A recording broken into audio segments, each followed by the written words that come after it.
Bismillahirrahmanirrahim. Bismillahirrahmanirrahim. Assalamualaikum warahmatullahi wabarakatuh. Alhamdulillah wassalatu wassalamu ala rasulillah wa ala alihi wa ashabihi wa man tabi'ahum bi ihsan ila yaumil qiyamah. Amma ba'd. Ma'asyiral muslimin, jamaah sekalian, pada kesempatan kali ini alhamdulillah kita akan melanjutkan kajian kita Al-Kabair, dosa-dosa besar. Pada kesempatan kali ini kita akan mengkaji tentang dosa besar yang keempat, yaitu meninggalkan sholat.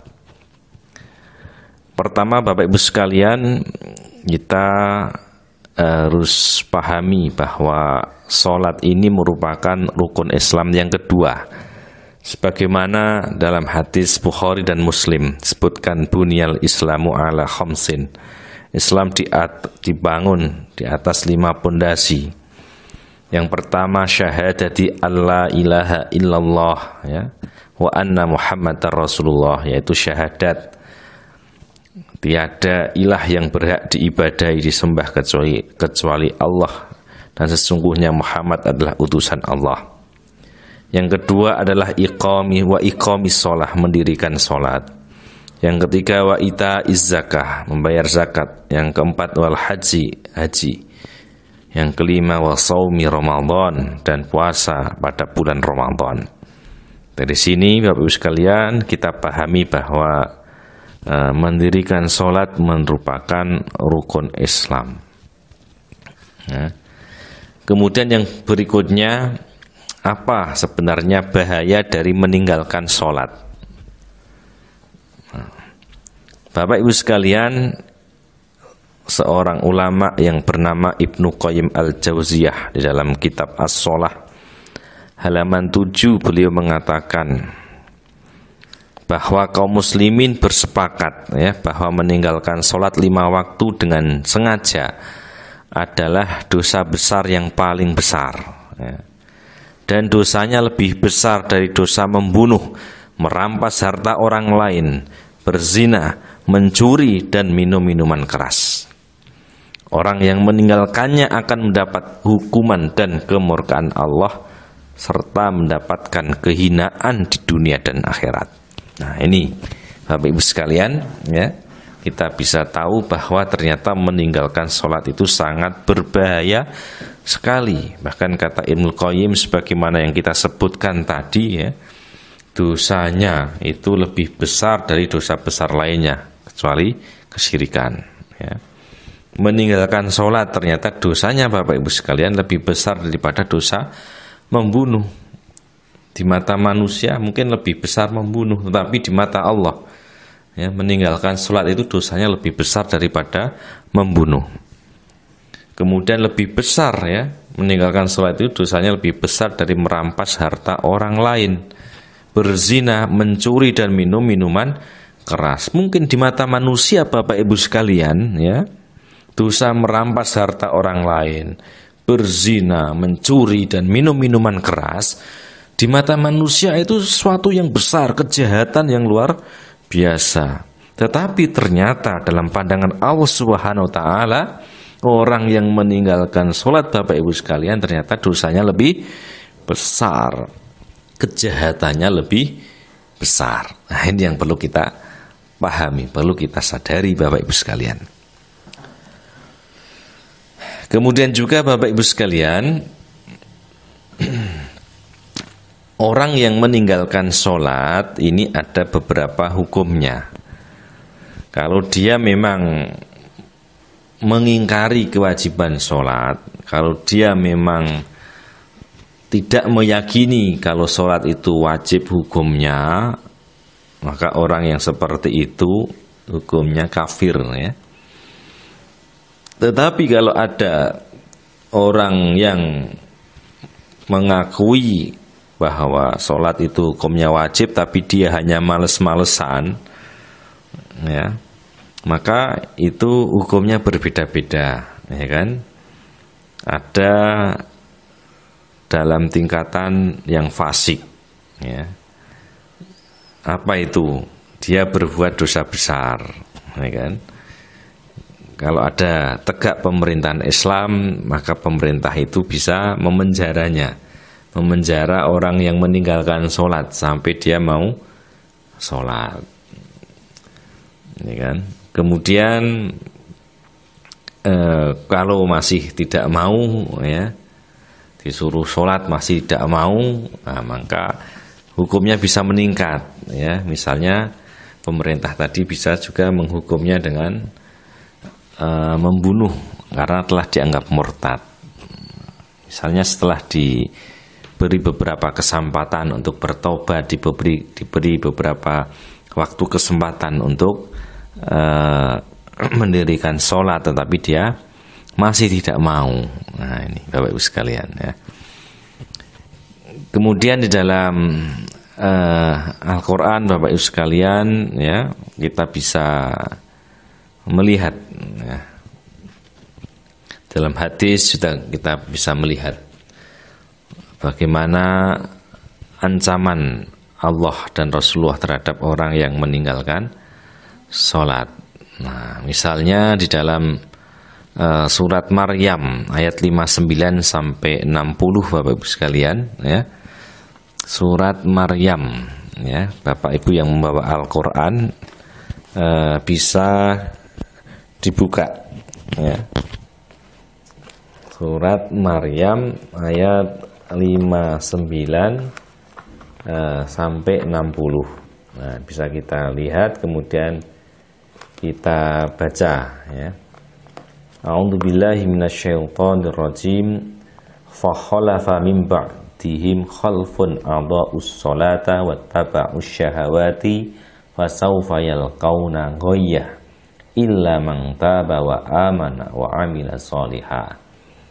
Ya, maka datanglah sesudah mereka pengganti yang jelek, yang menyia-nyiakan sholat, ya, dan memperturutkan hawa nafsunya, maka mereka kelak akan menemui al-ghoya, kecuali orang yang bertaubat, beriman dan beramal solih, ya. Nah, itu Bapak Ibu sekalian, ya. Kemudian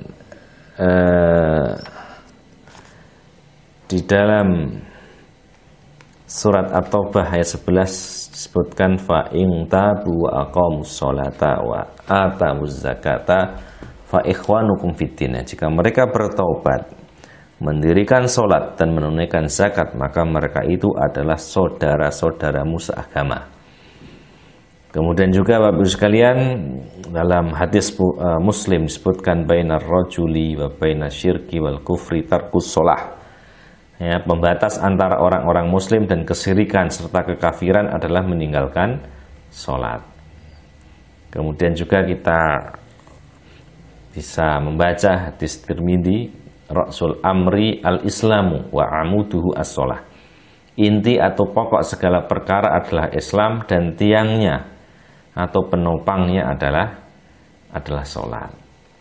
Nah, ini Bapak Ibu sekalian, ya. Jadi hendaknya kita bisa memahami bahwa meninggalkan sholat adalah sebuah bahaya, sebuah dosa besar yang harus kita jauhi. Kemudian Bapak Ibu sekalian, sholat merupakan ukuran keislaman seorang, sebagaimana yang dikatakan oleh Amirul Mukminin Umar bin Khattab radhiyallahu anhu. Beliau mengatakan, sesungguhnya di antara perkara terpenting bagi kalian adalah sholat. Barang siapa menjaga sholat berarti dia telah menjaga agama. Barang siapa menyia-nyiakannya, maka untuk amalan lainnya akan lebih disia-siakan lagi. Tidak ada bagian dalam Islam bagi orang yang meninggalkan sholat. Artinya apa Bapak Ibu sekalian? Ya, artinya kalau ada orang, ya, ada orang yang tidak perhatian sama sekali dengan sholat, ya kan, menggampangkan, menyempelekan sholat, maka Bapak Ibu sekalian, itu merupakan ukuran ya, bahwa dia tidak memiliki perhatian terhadap Islam. Itu menunjukkan bahwa terhadap masalah lain selain sholat dia lebih menyia-nyiakan. Nah, ini secara keilmuan yang benar Bapak Ibu sekalian ya, ilmu yang benar seperti ini. Ya kan? Kalau di akhir zaman ini banyak orang yang kebolak-balik dalam masalah ini ya, dalam masalah sholat dia tinggalkan, dia sepelekan, tapi dalam urusan yang lain ya kan dia melakukan dengan sungguh-sungguh misalnya, nah itu nggak benar. Misalnya pada bulan Ramadan ini dia sholat rajin ya kan, bukan pada bulan sholat Ramadan, bulan Ramadan ini misalnya ada orang yang puasa ya kan sebulan penuh dalam bulan Ramadan, tapi dia meninggalkan sholat atau salah satu sholat, atau naudzubillah min dzalik ya kan, setelah bulan Ramadan ya kan dia tidak sholat sama sekali. Nah, ini berarti salah kaprah, ilmunya nggak benar, Bapak Ibu sekalian ya. Karena kalau dia puasa tapi nggak sholat, nah, maka ibarat pahala itu ya pahalanya hilang ya kan. Karena apa? Karena bocor ya kan, ibarat orang memasukkan air ke dalam ember, embernya itu bolong, tidak ditutup. Nah, maka air yang dikumpulkan itu kan hilang ya, sholatnya puasanya tidak diterima. Nah, ini Bapak Ibu sekalian, kajian kita tentang dosa besar yang keempat, yaitu meninggalkan sholat. Mari kita berusaha untuk menjauhi dosa ini ya. Kebalikannya, kita harus menjaga pelaksanaan sholat kita ya kan. Apakah itu syarat rukunnya, apakah itu nanti dalam masalah toharoh, dalam masalah kekhusyukan ya kan, dan sebagainya, harus benar-benar kita jaga. Meskipun saat ini kita sedang sholat di rumah ya, tidak bisa berjamaah di masjid, maka mari kita laksanakan dengan sebaik-baiknya ya kan. Waktunya mari kita disiplin, tidak kita undur-undur waktunya. Karena kalau orang yang mengerjakan sholat atau bahkan di luar waktunya atau mengundur-mundur waktunya, tidak pada istilahnya awal waktu, maka kita khawatir ya, akan terancam oleh firman Allah dalam surat Al-Ma'un, fawailul lil musallin, maka kecelakaanlah bagi orang-orang yang sholat. Siapa? Alladzina hum an sholatihim sahun, yaitu orang yang lalai dari sholatnya. Termasuk dalam lalai dari sholat ini adalah mengundur-undur atau mengulur-ngulur waktunya atau di luar waktunya. Nah, ini Bapak sekalian ya. Demikian aku qouli hadza, astaghfirullahi li wa lakum. Wassalamualaikum warahmatullahi wabarakatuh.